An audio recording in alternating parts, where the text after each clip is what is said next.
سلام و سپاس خدمت همراهان عزیز. دوستان خسته نباشید. بریم یک درآمد 30 میلیونی با هر ساعت ترید با روش‌های علم اعداد رو ببینیم. شما هم به جمع خانواده علم اعداد اضافه شوید و سال جدید رو دلاری واسه خود رقم زد با کمترین سپرده بیشترین سودها رو بریم هم دیگه ببینیم.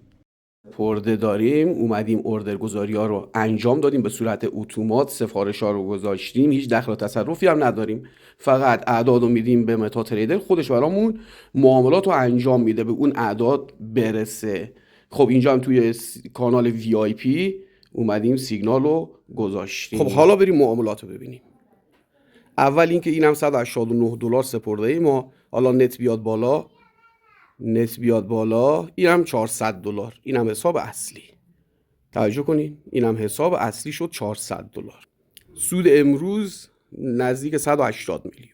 خب دوستان دیدین که با $190 سپرده حدود 17 میلیون سپرده تونستیم توی یک ساعت نزدیک 30 میلیون سود رو بگیریم. سود امروز نزدیک 190 میلیون تومان شد و از این سیگنال ها تمام اعضای ویادی به طور رایگان هم استفاده کردن. راستی فقط اگر تریدری و توی بازار فارکس هستی میتونید نظرتو توی کامنت ها بذاری. کسانی که توی این بازار نیستن و هیچ گونه تجربه از این بازار ندارن، براشون این جور سود گرفتن خیلی درکش مشکله. حتما توی این بازار باش که تو همچین سودایی رو بگیری.